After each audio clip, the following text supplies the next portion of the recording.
cuánto gusto saludarle una vez más hasta usted, amigo oyente, para traerle otro programa de Base Bíblica. Estamos llevando a cabo un estudio del Nuevo Testamento con el propósito de aclarar su significado general. Si usted ha seguido con nosotros esta serie de estudios, se habrá dado cuenta que ya hemos completado nuestro estudio sobre el Evangelio de Mateo. Hoy comenzamos un estudio del libro de Marcos, el Evangelio de Jesucristo, el Siervo de Dios, que cubriremos bajo 7 encabezamientos mayores.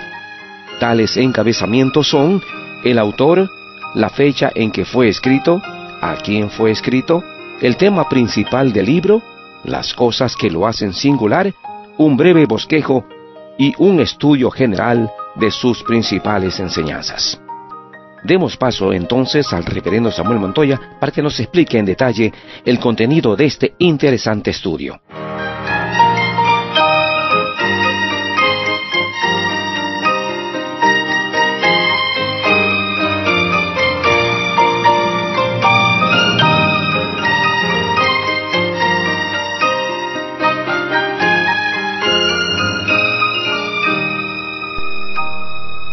Observemos ahora por unos pocos minutos al autor del Evangelio de Marcos.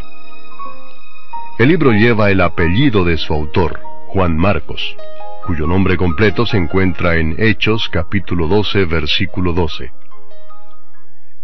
Marcos era un hombre muy joven durante el ministerio de Cristo y no fue uno de los apóstoles, aunque parecía ser un amigo muy íntimo del apóstol Pedro. Pedro se refiere a Marcos como su hijo en el último capítulo de su primera epístola, donde él envía saludos a un número de personas. Esto probablemente significa que Pedro guió a Marcos para que confiara en Jesucristo como su Salvador personal. Marcos tuvo una historia más bien turbulenta como joven. Muchos eruditos en la Biblia creen que él estaba en el jardín de Getsemaní la noche en que el Señor Jesús fue arrestado. Él fue el joven que huyó desnudo cuando los soldados vinieron para llevarse a Jesús. Este incidente se relata en el Evangelio de Marcos, aunque él no se menciona por nombre allí. Él simplemente dice en Marcos capítulo 14, versículos 51 y 52, «Cierto joven le seguía, cubierto el cuerpo con una sábana, y le prendieron, mas él, dejando la sábana, huyó desnudo».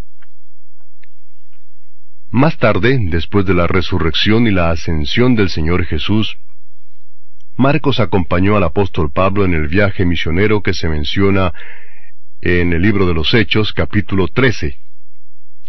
Antes de que Pablo dejara la costa para internarse en lo que hoy es el país de Turquía, Juan se apartó de él y regresó a Jerusalén, donde había sido criado. Debido a que Juan se devolvió, Pablo más tarde rehusó llevarlo consigo en su siguiente viaje. En Hechos, capítulo 15, versículos 36 al 41, encontramos que Bernabé quería llevar a Juan Marcos junto con ellos en el viaje misionero. Pero los versículos 38 y 39 dicen que a Pablo no le parecía bien llevar consigo al que se había apartado de ellos desde Panfilia y no había ido con ellos a la obra. Y hubo tal desacuerdo entre ellos que se separaron el uno del otro. Bernabé, tomando a Marcos, navegó a Chipre. Ahora, la razón por la cual Bernabé puede haber estado tan preocupado en cuanto a Marcos es que él era su sobrino, según Colosenses 4:10. Mientras que el desacuerdo entre Bernabé y Pablo en cuanto a Marcos fue más bien agudo, encontramos que Pablo más tarde pidió la ayuda de Marcos. En efecto, Marcos le fue útil a Pablo en el ministerio. Él le pidió a Timoteo diciendo: «Toma a Marcos y tráele contigo, porque me es útil para el ministerio». Podemos inmediatamente extraer una lección importante de la vida de Marcos. Como joven, Marcos no fue todo lo que nos gustaría que él hubiera sido. Sin embargo, el Señor no le dejó de lado. él se desarrolló hasta llegar a ser un cristiano bueno y fuerte. En efecto, el Señor le usó para escribir uno de los 27 libros del Nuevo Testamento. Aquellos que son más maduros en la fe deben recordar esto y no desanimar a los jóvenes que no tienen la madurez que nosotros podamos haber alcanzado. Si usted todavía es joven en la fe, solo recuerde que el Señor es fiel y no le desamparará simplemente porque haga un error de juicio. Él está dispuesto a perdonar, a olvidar y a colocarle una vez más en el sendero del servicio útil. Pasemos ahora a considerar la fecha en que fue escrito el Evangelio de Marcos. Marcos está entre los más antiguos de los Evangelios, habiendo sido escrito alrededor del año 50 de nuestra era, apenas 20 años después de la muerte, la sepultura y la resurrección de Cristo.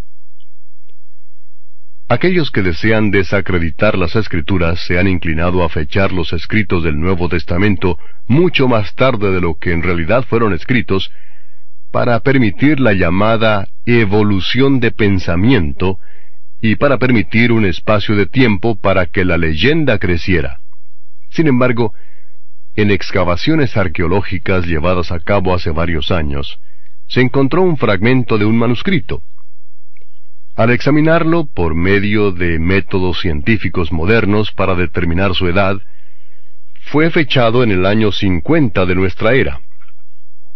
Después de establecer la fecha, descubrieron que el fragmento era parte del Evangelio de Marcos. Marcos está, por lo tanto, entre los más antiguos de los Evangelios y fue probablemente influenciado en gran manera por el conocimiento de primera mano del apóstol Pedro. Muchos sienten que el estilo de Pedro puede verse en el Evangelio de Marcos, aunque fue Marcos quien lo escribió. Consideremos ahora por breves momentos a quién escribió Marcos su Evangelio, es decir, a quién lo dirigió. Él escribió primordialmente a los romanos. Ellos tenían un extenso imperio que cubría el mundo mediterráneo de aquel entonces y eran muy prácticos en su enfoque de la vida. Varias cosas señalan el hecho de que Marcos escribió para este pueblo gentil. En primer lugar, el estilo y lo fluido del escrito es ágil y libre de trabas. Encaja muy bien en la naturaleza utilitarista y práctica de los romanos. Ellos no eran dados a la poesía y explicaciones elaboradas como los griegos. Por lo tanto, la manera corta y concisa en que Marcos escribe refleja el hecho de que él estaba escribiendo para un pueblo que apreciaba ese estilo. Una segunda indicación de que Marcos estaba escribiendo para lectores no judíos se encuentra en el capítulo 7 de su Evangelio, donde él se esmera en explicar algunas de las tradiciones judías para aquellos que normalmente no las conocían. Los versículos 3 y 4 son una explicación de la costumbre de los fariseos de lavarse las manos antes de comer. Leemos en Marcos capítulo 7 versículos 3 y 4, porque los fariseos y todos los judíos, aferrándose a la tradición de los ancianos, si muchas veces no se lavan las manos, no comen. Y volviendo de la plaza, si no se lavan, no comen. Y otras muchas cosas hay que tomaron para guardar, como los lavamientos de los vasos de beber, y de los jarros, y de los utensilios de metal, y de los lechos. No habría habido razón para explicar esto a un judío porque ellos estaban completamente familiarizados con la costumbre. Ahora, una tercera indicación de que Marcos estaba escribiendo para los romanos es el énfasis que él pone sobre la vida de Jesucristo en el Evangelio. Él presenta al Señor Jesucristo primordialmente como el siervo de Dios. Ahora, los romanos entendían bien lo que significaba ser un siervo porque más de la mitad de ellos mismos eran esclavos. Así es que es evidente que Marcos dirigió su evangelio primordialmente a lectores romanos antes que a lectores judíos. Ya hemos mencionado el tema central de Marcos. Él está presentando a Jesucristo como el supremo siervo de Dios. El tema se desarrolla tanto en lo que Marcos dejó por fuera, es decir, lo que él no escribió, como en lo que él incluyó. Note usted que no hay un registro genealógico en Marcos. Después de todo, ¿quién está interesado en la historia y en los antepasados de un esclavo? Tanto Mateo como Lucas presentan un linaje extenso. Mateo va hasta Abraham, y Lucas por su parte va mucho más allá, a través de Adán, hasta Dios el Creador. Pero Marcos no registra genealogía alguna. Lo mismo ocurre con los primeros años de la vida de Jesús. El relato que Marcos hace comienza con Juan el Bautista y con el bautismo de Jesús cuando él tenía 30 años de edad. Una vez más, la infancia de un siervo no se considera importante. El uso de la palabra enseguida o inmediatamente sustenta el tema de siervo. Marcos usa la palabra 42 veces, mientras que Mateo la usa 7 veces y Lucas solamente una vez. Esto enfatiza la pronta obediencia del siervo fiel. Como siervo de Dios, Jesucristo es siempre e instantáneamente obediente. Él es el único que pudo decir con verdad: yo hago siempre lo que le agrada al Padre.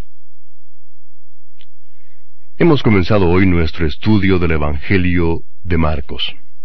Hemos visto cómo el Señor es fiel, aun cuando nosotros fallamos como lo hizo Marcos cuando era joven.